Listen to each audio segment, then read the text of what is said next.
అందరికీ నమస్కారం. నేను మీ అనూష యాదవ్.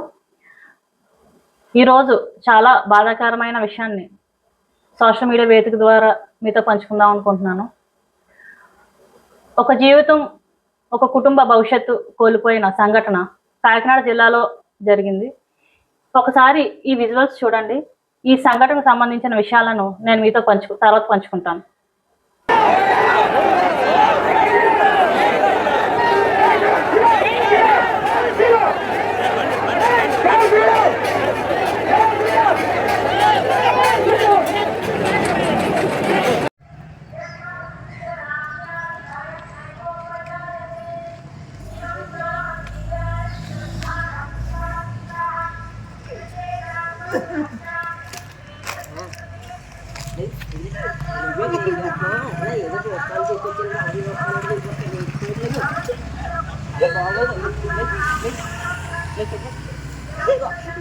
అలా కాదు ఇదేంటి అలా అదేంటి నిజమయా ఫోటో ఏదో చూశారు కదా, కేవలం 23 సంవత్సరాల యువకుడు రథ చక్రాల కింద పడి అన్ఫార్చునేట్లీ తన లైఫ్ని ముగించాల్సి వచ్చింది. ఈ బాధాకర సంఘటనను స్వయంగా మృతుడి తండ్రి శ్రీను గారు నాకు ఈ రోజు కాల్ చేసి చెప్పడం జరిగింది. చేతికి అందొచ్చిన కొడుకు దూరం అయ్యాడు అనే ఆవేదన ఆయన మాటల్లో నాకు కనిపించింది. కనుక ఈరోజు నేను సోషల్ మీడియా వేదిక ద్వారా మీతో పంచుకోవాలని, కుటుంబానికి, మృతుడి యొక్క కుటుంబానికి న్యాయం చేయాలని ఈరోజు మీ ముందుకు రావడం జరిగింది. ఇక ఈ సంఘటన ఉప ముఖ్యమంత్రి గారు ప్రాతినిధ్యం వహిస్తున్న పిఠాపురం నియోజకవర్గం, ఆయన నివాసం ఉంటున్న చేబ్రోలు గ్రామంలో జరిగింది కాబట్టి ఈ విషయాన్ని ఇప్పటికే ఆయన దృష్టికి తీసుకెళ్లి ఉంటారని నా ఉద్దేశం. అక్కడున్న నాయకులు, సంబంధిత అధికారులు పవన్ కళ్యాణ్ గారి దృష్టికి తీసుకెళ్లి ఉంటే ఇప్పటికే స్పందన వచ్చేది. ఈ సంఘటన జరిగి 21 రోజులు అవుతున్న సమయంలో ఎటువంటి స్పందన రాకపోవడానికి కారణం ఈ విషయం పవన్ కళ్యాణ్ గారి దృష్టికి వెళ్ళలేదనేది మా ఉద్దేశం. కాబట్టి వీలైనంత తొందరగా ఈ సంఘటనను ఆయన దృష్టికి తీసుకెళ్లి మృతుడి కుటుంబానికి న్యాయం చేస్తారని కోరుకుంటున్నాను. ఎందుకంటే పవన్ కళ్యాణ్ గారు మనసున్న వ్యక్తిగా, మానవతావాదిగా ప్రజల్లో ఆయనకంటే ఒక పేరు ఉంది. ఇలాంటి సంఘటనల పైన స్పందించినప్పుడే ఆయన వ్యక్తిత్వం ఏంటనేది ప్రజలకు తెలుస్తుంది. కాబట్టి మానవతావాదిగా ఈ సంఘటనపై స్పందిస్తారని కోరుకుంటున్నాను. ఈరోజు మృతుడి తండ్రి గారైన శ్రీను గారు మాట్లాడిన ఆడియో రికార్డింగ్ మీకు వినిపిస్తాను. మొత్తం కాదు, అవసరమైన మాటలు మాత్రమే వినిపిస్తాను. మొత్తం వింటే ఇది కొంచెం కాంట్రవర్షియల్ గా వెళ్తుంది. కాబట్టి మాకు కావాల్సింది మృతుడి కుటుంబానికి తగ్గ న్యాయం. అది కూడా ఒక ఆయనకు తమ్ముడు చెల్లెలు ఉన్నారు కాబట్టి వాళ్ళకు భవిష్యత్తును పెట్టే కార్యక్రమం కాబట్టి ఇది ఎటువంటి కాంట్రవర్సీకి లోన్ అవ్వకుండా ప్రభుత్వం తరపు నుంచి వాళ్ళకు న్యాయం జరిగేలా చేయాలనేది మా ఉద్దేశం. కాబట్టి కొన్ని విజువల్స్ ని కొంత ఆడియోని మాత్రమే నేను రిలీజ్ చేయాలనుకుంటున్నాను. ఎందుకంటే ఈ వీడియో కాంట్రవర్సీకి వెళ్ళాలని నేను కోరుకోవట్లేదు. ఒకసారి విందాము. మేడం గారు నమస్కారం. నమస్తే అండి. నాకు విషయం తెలిసిందండి, అబ్బాయి గురించి ఇలా జరిగిందని. అయిపోయినండి కర్మ ఐదు రోజులు చేస్తానండి. 5 రోజుల చేస్తారా? కదండి. ఎలా జరిగిందండి అసలు? రథం దగ్గరేనా? రథం కాదండి, ఆ వీడియో ఒకటి చూసాను. చూసారు కదా మేడం గారు. ఉన్నాక శుభ్రంగా ముగ్గురు పిల్లలు చదివించుకున్నాను మేడం గారు. కరెక్ట్ 11 అవుతుందండి టైం. వెళ్ళి 10 నిమిషాలు అటు నుంచి చేతుల మీద తీసుకొచ్చేసారండి. ఒకేసారి తోపులెట్ రావడండి, నీకు టక్కన ఎవడ అనకాని లాగేనట్టు ఉన్నదండి వీడియోలో. అంతమందిలో ఎవరు అడుగుతామండి? ఎత్తుకుళ్ళనే మనకి ఇలా పైపేటలో మన గొల్ల కొరడు ఒకడండి, సాకలో కొరడు ఒకడు, 7 మొత్తం ముగ్గురు కలిపి వచ్చాను బాబా ఏమన్నా వచ్చేస్తాను. ఎంతగా దూరంగా ఉండి వెళ్ళిపోరండి వాళ్ళు. అక్కడ వెళ్ళిపోరు. ఇంకా రాత్రులు దేవుడు జరగలేదని చెప్పి నేను మాట్లాడలేదు. కరెక్ట్ 11 గంటలకల్లా నాకు పడి మీ అబ్బాయికి చిన్న డబ్బులు వెళ్ళింది, బేగా వచ్చింది రా ఫోన్ చేయండి. అప్పటికే భయం వేసింది. అడతా పడతా బయటకు వెళ్ళేవారికి అప్పటికే పిఠాపురం తీసుకెళ్ళారంటే కార్తీక హాస్పిటల్ తీసుకెళ్తే వాళ్ళ సుఖం లేదన్నారంటే గవర్నమెంట్ హాస్పిటల్ తీసుకెళ్లారంటండి. అండ్ డైరెక్ట్ గవర్నమెంట్ హాస్పిటల్ తీసుకెళ్తే ఎరగండి అప్పుడు రాసుకుంటున్నారంటే రాతలు. ఏమైంది బాబు అంటే ఇలా చనిపోయినది. నడుము మీదకి రథం చక్రం నొక్కేసిందండి. ఉమ్, ఒంటి మీద బ్లడ్ ఎక్కడ రాలేదండి. ఉమ్, నేనండి అక్కడ కనీసం పోలీసులు కానీ అక్కడ సెక్యూరిటీ కానీ ఎవరూ లేరండి.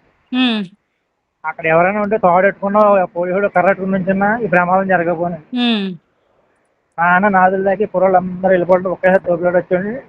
నాకు నా జీవితం పోయింది. ఉమ్, అక్కడ మమ్మల్ని చూసి కూడా రేపు సాఫ్ట్వేర్కి వెళ్ళిపోతానండి. నేను ఎలా పోతే అంతే కదండి. సాఫ్ట్వేర్కి వెళ్ళిపోతున్నాడు. ఉమ్, పెళ్లి చేసేద్దాం ఎండలోనే అన్నాడండి.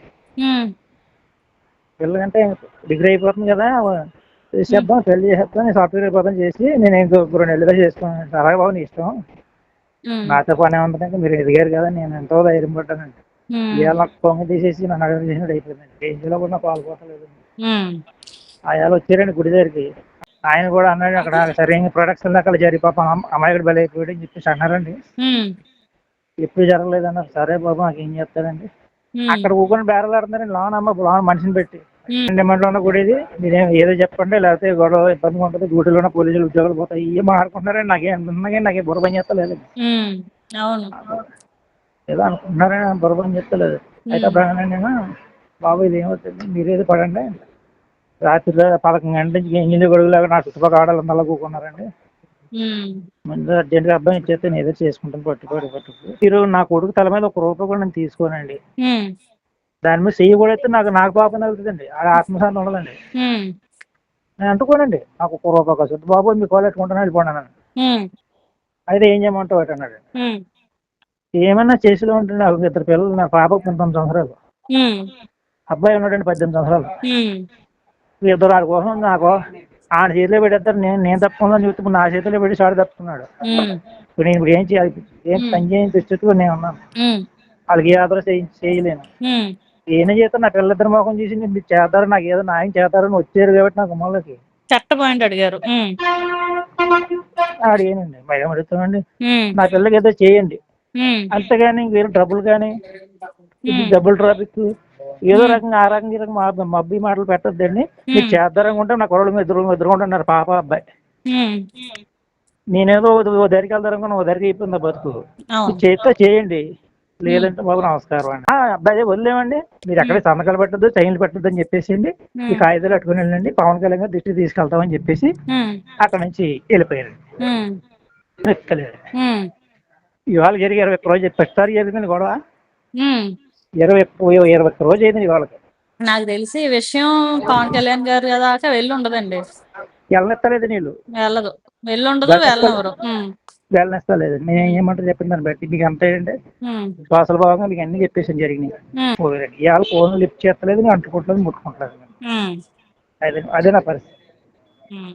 ఏం చేద్దాం అంటారు మరి దీనికి మీరు ఏమంటారో చెప్తే ఆ దాన్ని బట్టి నేను దీనికి సహకరించగలనా లేదా అన్నది నేను కూడా ఆలోచించుకోవాలి కదా.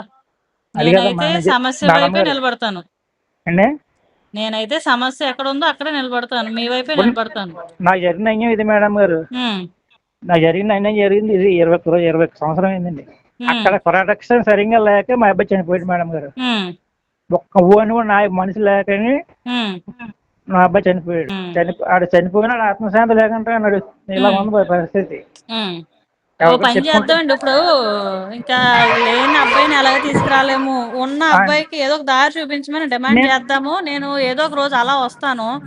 వచ్చినప్పుడు మీరు అందుబాటులో ఉంటే ఈ మేము అబ్బాయి అందుబాటులో పరిస్థితి ఎక్కడికైనా ఈ ఉన్నారా అబ్బాయి ఇంటికాడ ఉంటారా? పరిస్థితి ఏంటి, ఈ అబ్బాయికి ఒక దారి చూపించండి. మీరు డబ్బులతో సరిపెట్టేద్దాం అంటే ఆ లేని ప్రాణాన్ని డబ్బులతో అయితే తీసుకురాలేము, పోయిన ప్రాణాన్ని. నాకు అదే మేడం గారు. ఉమ్, ఈ రెండో కరోడికి ఏదో ఒక న్యాయం చేయండి అనేసి మనం డిమాండ్ చేద్దాము. నేను నేను అదే అడుగుతున్నాను వస్తానండి. మేడం. నేను అదే మేడం గారు కోరుకుంటుంది. ఉమ్, ఈ వయసులో నేను ఇప్పుడు నాకు 50 సంవత్సరాలు వచ్చేస్తున్నాయి. నేను ఏం చేయగలను అడిగి ఇప్పుడు ఏ ఉమ్, పని చేసి అడిగి ఏం చేయగలనండి. అలాగేనండి, అదేనండి. ఇప్పుడు నాకు ఆస్తిపాస్తులు ఏలో ఇల్లు ఒకటి ఉందని ఉన్నది. విన్నారు కదా ఓ తండ్రి ఆవేదన. ఇలాంటి సంఘటనలు రాష్ట్ర వ్యాప్తంగా మనం ఎన్నో చూస్తున్నాము. ఉత్సవాలకని దేవాలయాలకు వెళ్ళి అన్ఫార్చునేట్లీ తమ ప్రాణాలను పోగొట్టుకుంటున్న భక్తులు ఎందరో ఉన్నారు.